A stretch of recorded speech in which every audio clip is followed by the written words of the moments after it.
नई बहू और गरीब सास। पवित्रता जी की नई बहू ने आज ही घर में प्रवेश किया था। घर में नई बहू के आने से सब बहुत खुश थे। घर में बधाई देने वालों का और नई बहू की मुंह दिखाई करने वालों का तांता लगा था।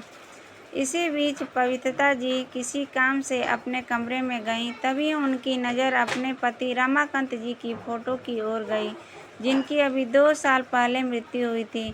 पवित्रता जी जिस काम से आई थीं, उसे भूलकर अपने पति की फ़ोटो के सामने खड़ी होकर एकटक उन्हें देख रही थीं। उनकी आंखों से आंसू गिरने लगे। तभी उनका बेटा अमित आ गया। माँ, क्या बात है, आप रो क्यों रही हो? सब ठीक तो है? नहीं बेटा, कोई बात नहीं है, बस तेरे पापा की याद आ गई। वे आज होते तो बात ही कुछ और होती। हाँ माँ, ये बात तो है, पर आप दुखी मत हो, यह सब भगवान के हाथ में है। चलो बाहर, सब आपका इंतज़ार कर रहे हैं। आंसू पोंछकर बाहर आकर मेहमानों की खातिरदारी में लग जाती हैं। शादी से भरे घर में सभी नई बहू को घेरे बैठे थे। 2 दिन बाद जब सब मेहमान चले गए तो पवित्रता जी बहू बेटे को एक जगह बिठाया और कहा, बेटी, अब यह घर तुम्हें संभालना है। यह लो घर की चाबी। माँ जी, ये चाबी आप मुझे क्यों दे रही हैं? यह आपका घर है, आप संभालिए। अमित, तुमने माँ जी को बताया नहीं कि शादी के बाद हम अपने नए फ्लैट में रहेंगे?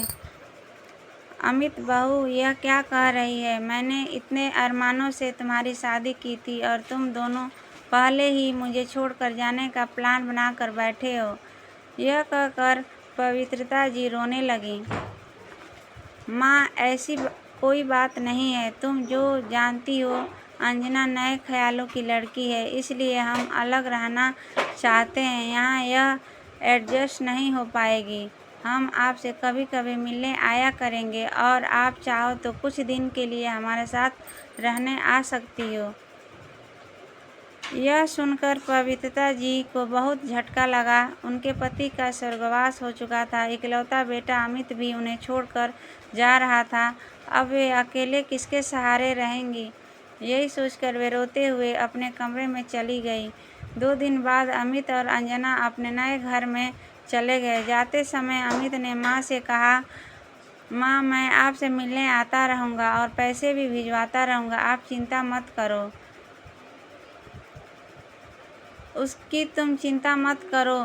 तेरे पापा इतना कुछ छोड़ कर गए हैं कि मैं जीवन भर सुख से रह सकती हूँ। तू जाकर अपनी गृहस्थी जमा, मेरी चिंता छोड़ दे। अमित और अंजना दोनों चले गए। उनके जाने के बाद पवित्रता जी फूट फूट कर रोईं, लेकिन अब कौन था जो उनको चुप कराता, इसलिए वे रोते रोते सो गईं। जब उठी तो छत पर जाकर बैठ गईं। इसी तरह कुछ दिन बीत गए। अमित ने अपने नए घर जाकर एक बार भी माँ से बात नहीं की। अमित के इस व्यवहार से पवित्रता जी टूट सी गई थीं। एक दिन पवित्रता जी की बचपन की सहेली उनसे मिलने आई। अरे पवित्रता, कैसी हो? अमित की शादी पर तो मैं आ न सकी, सोचा आज जाकर बहू की मुंह दिखाई कर आती हूँ। बहू कहाँ है? कविता, वे दोनों ये घर छोड़कर चले गए हैं। बहू मेरे साथ नहीं रहना चाहती है। यह सुनकर कविता को बहुत गुस्सा आया। उसने कहा, तू चिंता मत कर, मैं हूँ न तेरे साथ। सुन, इस घर को पेइंग गेस्ट बना देते हैं। पास ही कॉलेज है, उसके बच्चे यहाँ आकर रहेंगे। उससे तुझे इनकम भी हो जाएगी और तेरा मन भी लगा रहेगा। लेकिन यह सब कैसे होगा? मुझे तो कुछ नहीं आता। मैं काफ़ी दिनों से यही काम कर रही हूँ। तू चिंता मत कर, मैं सब इंतज़ाम कर दूँगी। कुछ ही दिन में कविता ने सारे इंतज़ाम कर दिया। कॉलेज के बच्चे पेइंग गेस्ट की तरह वहाँ रहने लगे।